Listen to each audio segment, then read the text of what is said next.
తమిళనాడులో ఈవీఎంలపై డీఎంకే సంచలనమైన ఆరోపణలు చేసింది. కొలత్తూరు ఈవీఎంలలో 30% పనిచేయలేదంటూ కూడా తెలిపింది. ఇక పరిశీలించిన 8 ఈవీఎంలలో 3 పనిచేయలేదని అంటోంది. ఎన్నికల ప్రక్రియపై నమ్మకం కోల్పోయామంటూ డీఎంకే కామెంట్స్ చేసింది.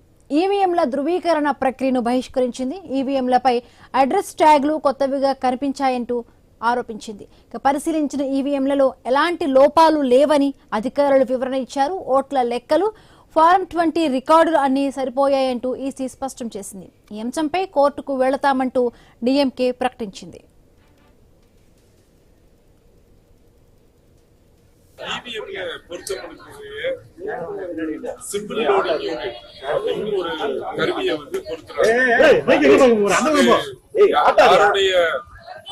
மேற்பார்வையிலயோ இல்ல கண்காணிப்பிலயோ வரதில்லை. எல்லா மிஷினையும் இவிஎம்ல இருக்கக்கூடிய பேலட் நாம பரிசோதனைக்கு உட்படுத்தப்பட்டாலும் கூட அந்த சிம்பிள் லோடிங் யூனிட் என்று சொல்லக்கூடிய அந்த கருவியை வந்து எலெக்ஷனுக்கு 3 நாளைக்கு முன்னாடி தான் பொருத்துவாங்க. அது சுப்ரீம் கோர்ட் வந்து தேர்தலுக்கு பிறகு 7 நாட்களுக்குள்ள மனு செய்தால் அது மெஷின் சரியா ஒர்க் பண்ணுதா இல்லையான்றத பாக்குறதுக்கு ஒரு ఈవీఎంల பொருத்தப்படும்.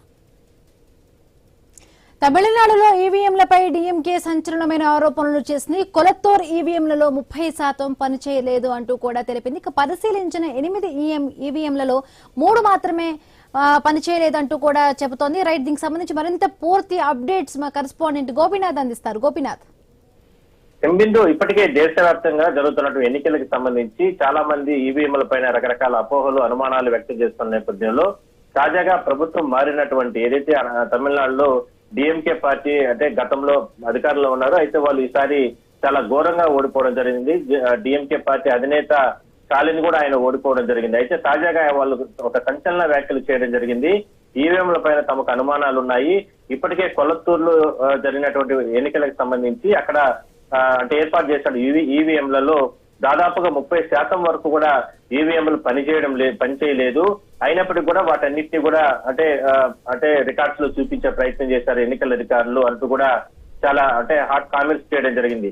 అయితే మొత్తం మీద ఇదంతా కూడా రాష్ట్ర వ్యాప్తంగా కూడా ఇలానే జరుగుతుందా అనేటువంటి అనుమానాలు ఉన్నాయి అంటూ కూడా వాళ్ళు ఈ రకంగా వ్యాఖ్యలు చేస్తున్న నేపథ్యంలో ఇది ఒక చర్చగా నడుస్తుంది. అంటే ఈవీఎంల పైన చాలా రాష్ట్రాల్లో కొంతమంది ఇప్పటికే కూడా రకరకాల అపోహలు, అనుమానాలు తెలిపిన నేపథ్యంలో తాజాగా స్టాలిన్ ఏదైతే డిఎంకే పార్టీ కూడా ఈ రకంగా కొలత్తూరులో జరిగినటువంటి ఎన్నికలకు సంబంధించిన సందర్భంలో కూడా దాదాపుగా 30% అంటే ఈవీఎంలు పనిచేయడం లేదు.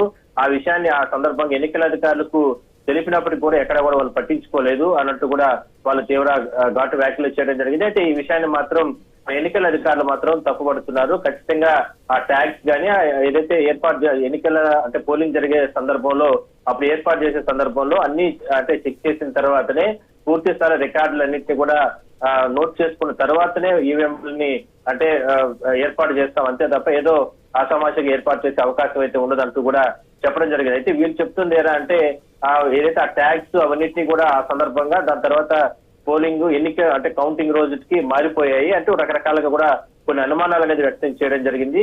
దానిపైన మాత్రం ఇప్పటికే కూడా ఒక చర్చ అయితే నడుస్తుంది. మరోవైపు దీనిపైన ఇదంతా కూడా తప్పు అన్నట్టు కూడా ఎన్నికల అధికారులు కూడా దీన్ని తప్పుపడుతున్నారు. అంటే గోపీనాథ్, ఇప్పుడు ఎన్నికలు అయిపోయి గవర్నమెంట్ కూడా ఫామ్ చేసేసారు. బట్ ఇప్పుడు ఎందుకు ఈ ఈవీఎంలకు సంబంధించి కూడా ఈ ప్రస్తావన పనిచేయలేదంటూ కూడా ఇప్పుడు ఎందుకు డిఎంకే ఈ విషయాన్ని లేవనెత్తుతోంది? ఎందుకంటే గత ఎన్నికలకు ముందు ప్రభుత్వంలో అధికారంలో ఉన్నారు కాబట్టి ఎన్నో రకాల సంక్షేమ కార్యక్రమాలు, అభివృద్ధి ఇవన్నీ కూడా కొనసాగించినప్పటికీ కూడా సాక్షాత్తు ముఖ్యమంత్రిగా ఉన్నటువంటి స్టాలిన్ ఆయన నియోజకవర్గంలోనే ఆయన ఓడిపోవడం జరిగింది. ఎవరూ జీర్ణించుకోలేదు, ఎవరు ఊహించలేదు ఈ అంశాన్ని.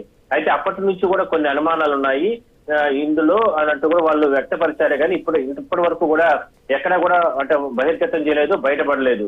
కానీ ఇప్పుడు ఇన్నాళ్ల తర్వాత బహిర్గతం అయిన నేపథ్యంలోనే ఇదంతా కూడా రాజకీయంగా సహజంగా ఓడిపోయిన వాళ్ళంతా కూడా సహజంగా చెప్తూ ఉంటారు, ఈవీఎంల పైనే నెట్టేస్తూ ఉంటారు, ఓటమిని ఎక్కడ కూడా ఒప్పుకోరంటూ కూడా ఇప్పటికే టీవీకే పార్టీ అధికార పార్టీ కాబట్టి వాళ్ళు చెప్తున్నారు. సో కానీ డిఎంకే పార్టీ మాత్రం మొదటి నుంచి మాకు ఎన్నికల్లో దెబ్బ కొడుతుంది, కేంద్ర ప్రభుత్వం తమని కక్ష సాధింపు తీర్చుకునే ప్రయత్నం చేస్తుంది. ఎందుకంటే గతంలో ప్రభుత్వం అధికారంలో ఉన్న సందర్భంలో కేంద్రంలో ఉన్నటువంటి బీజేపీ ప్రభుత్వానికి కానీ ప్రధానమంత్రి నరేంద్ర మోడీ పైన ఎన్నో రకాల పోరాటాలు చేయడం జరిగింది. అప్పట్లో అధికారంలో ఉన్న సందర్భంలోనే డిఎంకే అధినేత స్టాలిన్ కొన్ని రకాల వివాదాస్పద వ్యాఖ్యలు చేశారు. ఎన్నికల సందర్భంగా కేంద్ర ప్రభుత్వాన్ని టార్గెట్ చేస్తున్నమాట ఇవన్నీ కూడా మనసులో పెట్టుకుని తమను ఓడించారు. అది కాకుండా ఈ ఈవీఎంల ద్వారానే ఓడించారు అన్నట్టు కూడా వాళ్ళ అనుమానాలు ఇవాళ బలపడి ఇవాళ వ్యాఖ్యలు చేయడం జరిగింది. Right, thank you Gopinath.